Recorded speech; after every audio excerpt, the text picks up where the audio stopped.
Tous ceux qui font l'actualité sont en direct sur France Bleu Saint-Étienne-Loire. 8h33, vous écoutez France Bleu Matin. Les syndicats de cheminots annoncent un mouvement d'une ampleur exceptionnelle la semaine prochaine et pour les semaines qui viennent. Et on en parle, Sandrine Morin, avec l'invité de France Bleu ce matin. Oui, Johan César, bonjour. Bonjour. Alors, vous êtes conseiller régional. Vous êtes sans doute le futur patron du Parti Socialiste et élu à la mairie de Feurs. Vous comprenez le bras de fer entre les cheminots et la SNCF. Est-ce qu'on n'est pas dans un combat d'arrière-garde là ? Absolument pas. Je pense que c'est le gouvernement qui est dans un combat d'arrière-garde, puisque si on lit bien le propre rapport Spinetta, on est sur des déficits pour la SNCF de l'ordre à peu près de 50 milliards d'euros, 46 exactement. Or, d'après les propres observateurs et les propres rédacteurs du rapport Spinetta, la réforme du statut des cheminots, ce serait une économie entre 100 et 150 millions d'euros sur 10 ans. C'est-à-dire une paille par rapport au déficit. C'est-à-dire que les vrais problèmes de la SNCF ne sont pas évoqués dans ce rapport, ne sont pas traités par le gouvernement. Vous soutenez donc ce mouvement qui va perturber grosso modo le printemps prochain, là, qui arrive.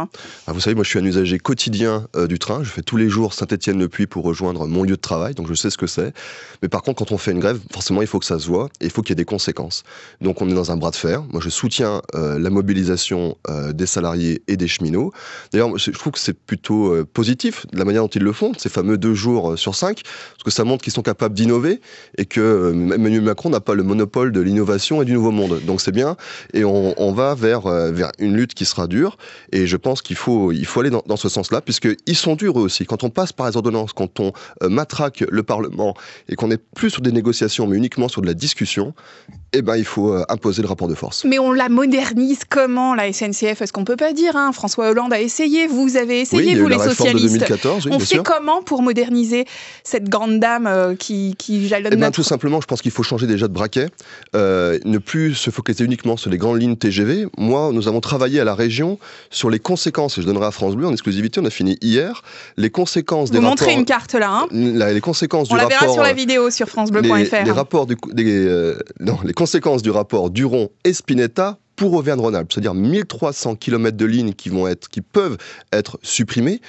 Rien que pour l'ancienne région Auvergne, ce serait 700 km sur 800 qui seraient menacés, et des lignes assez importantes, des lignes qui rejoignent Aurillac, des lignes qui rejoignent Clermont-Ferrand, une ligne entre Lyon et Bourg-en-Bresse. Nous avons un gouvernement qui maltraite les territoires ruraux au profit de quelques pôles métropolitains. Vous êtes élu dans la Plaine, je le disais, il y a cette fameuse ligne Saint-Étienne, Montbrison, Bouin, Calais jusqu'à Clermont. Elle a encore un avenir, cette ligne-là ? Mais regardez, le problème des Auvergnats et des Rhône-Alpins, c'est qu'ils vont subir la double peine.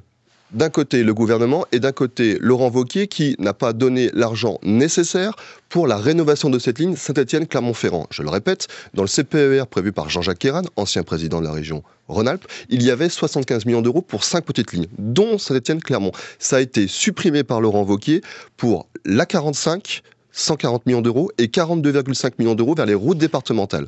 L'avenir de la SNCF, est-ce qu'il est justement, il n'est pas dans les collectivités locales qui connaissent le territoire et qui se disent cette ligne-là, il faut qu'on la sauve ? Est-ce que c'est la région ? Est-ce que c'est les communautés de communes, les agglos qui doivent sauver ces lignes-là ? Prenons très simplement ce qui se passe aujourd'hui. Admettons qu'on passe aux collectivités. Aujourd'hui, l'État et la région vont financer pour 264 millions d'euros la rénovation des petites lignes pour Auvergne-Rhône-Alpes entre 2016 et 2020. Si l'État se retire de ce contrat de plan État-région, ce qui est proposé par rapport Spinetta, c'est 100 millions d'euros en moins de l'État pour notre région. C'est très simple.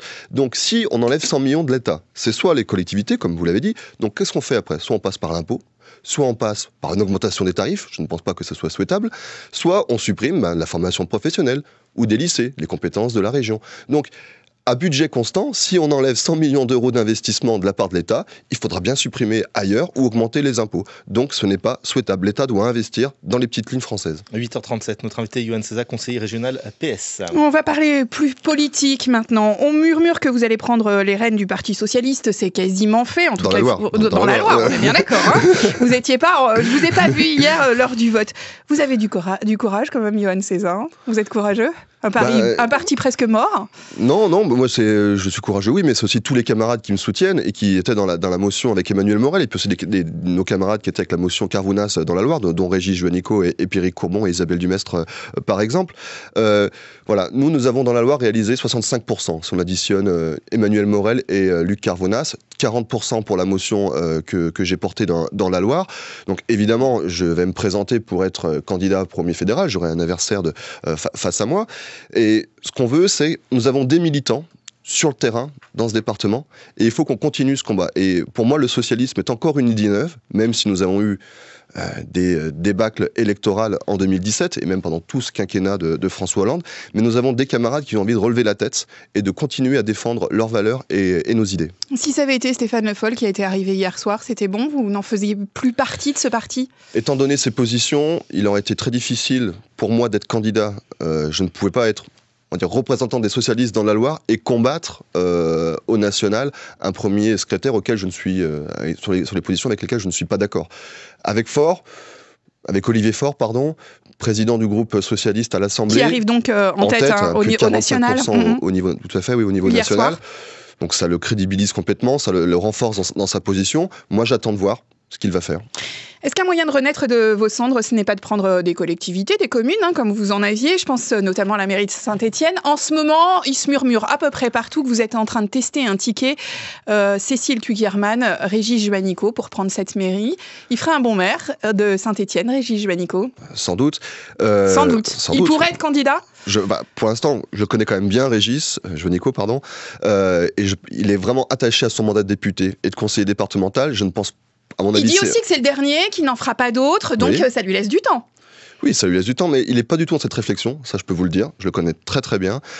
C'est pas quelqu'un qui, une fois l'élection terminée, pense déjà à l'élection locale suivante, ce qui est le cas quand même de Cécile Cukierman, là pour le coup. Il est complètement investi sur son mandat de député.